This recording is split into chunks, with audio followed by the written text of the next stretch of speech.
guys, Dane here, and today I come to you with good news that I finally fixed what's been wrong with my car since the day I bought it. And that's pretty much the same problem that's wrong with every single car when it first leaves the factory, but whatever.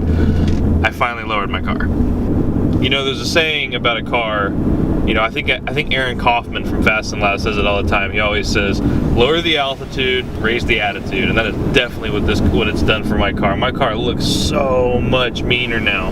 Just the way the wheels sit in the fender wells, and just on a whole, the car looks so much better. So what I ended up going with was the SR Performance lowering springs from American Muscle. And firstly, let me just start off by saying I'm so glad I went with these springs. I did a lot of homework on them, and because they were, you know, they are the cheapest option available, so I was a little nervous about them being, you know, too rough or too low or not low enough. I had a lot of concerns when I bought them, but I did a lot of homework on them, and I made an awesome choice. If you guys are considering these springs, don't hesitate, buy them. You know, I mean, probably the biggest thing about these springs is just the price on them. You know, I mean, they're 180 bucks for all 4 springs, and for springs, you know, you kind of can't beat that. And, you know, I know the saying, you get what you pay for, but with these, you really do get a lot more than you pay for. I mean, you don't really sacrifice anything. You know, I wasn't looking to slam my car. I'm not going for Stance Nation. I wanted it to just be lowered a little bit, to just get rid of the wheel gap, and to just get rid of kind of some of the body roll this car has. And the big one I wanted to fix was the pitching that this car does. I mean, I don't know if you guys have ever noticed it, but whenever I get on it, the back end just squats, and then it bucks real hard.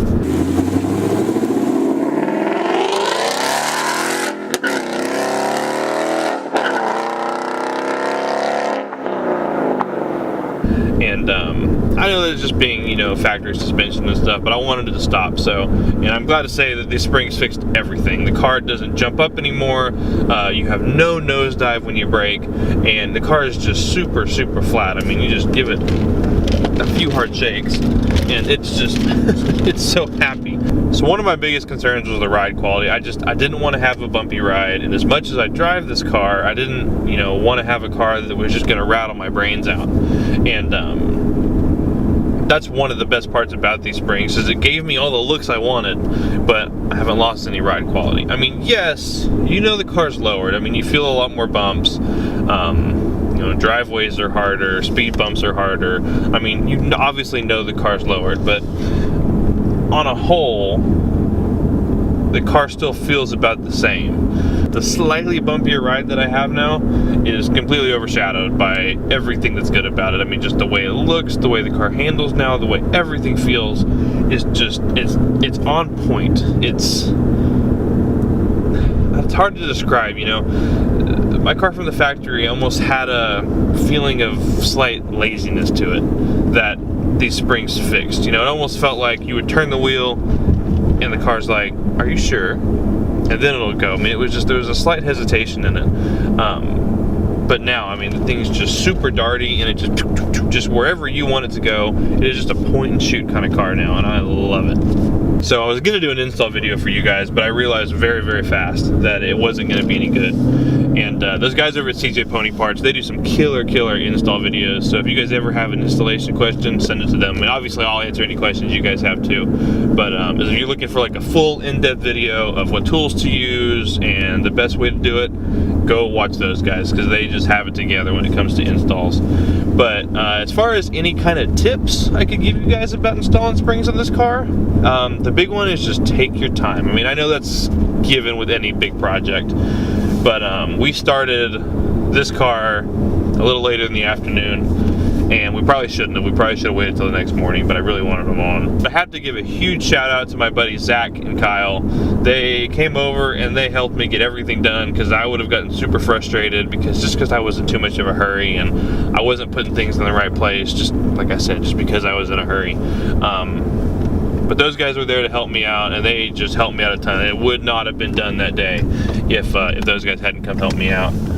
But as far as giving you guys any kind of tips, I mean, definitely start with the front, because you have to compress the springs in the front. And if you guys don't know, you can rent a spring compressor from any kind of auto shop, from AutoZone, Advanced Auto Parts, O'Reilly's, whatever you guys have in your area. you can rent them from there for free. They just take a deposit from you, and then they'll give you money back when you bring them back. So that's cool. The one thing CJ Pony Parts doesn't, I don't think, very accurately describe is how difficult the rear is. It's not difficult, but basically you have two big subframe bolts that come out of the bottom. You take those two subframe bolts out, and then you kind of drop that whole spring assembly down. And on their video, it just pops down, you pull the spring out, and you put the new one in. In real life, it's not quite that easy. At least it wasn't for us. We pulled it down, but it wouldn't come out as easy as we wanted it to. So we had to have somebody stand on the rear brake, on the whole rear brake rotor, to get that to come down while somebody pulled the spring out. So it wasn't difficult, wasn't that bad. Just something that I think there might have been a little edit trickery in doing. But past that, it was a smooth install. Everything went back together great. The car feels great. Everything's super tight now, and I'm in love with it. But other than that, everything went smoothly. Everything went back together really well, and I'm in love with the car now. So I mean, I have no issues or no complaints at all. I have no regrets doing it, because that was a big one I was concerned with, was putting them on and after the first drive going, crap. The only other advice I can give you is, and I've heard some people maybe getting away with it, I don't know how, but you are going to have to go get an alignment done after you install them. So make sure you factor that into your cost too, because as soon as we put the car on the ground, my steering wheel was cocked to the right, and then if you held the steering wheel dead center, it would pull to the left. So just something to think about. Make sure you budget for that. But other than that, guys, no complaints at all, no regrets at all, and then no regrets about choosing American Muscle either. Those guys, did me really well over there, and then for, like I said, 180 something bucks, you can't beat the price for what it does for the car. So that's it, guys. That's all I've got. Thank you guys so much for watching this short little review video on my springs, and I will see you guys next time. Take care.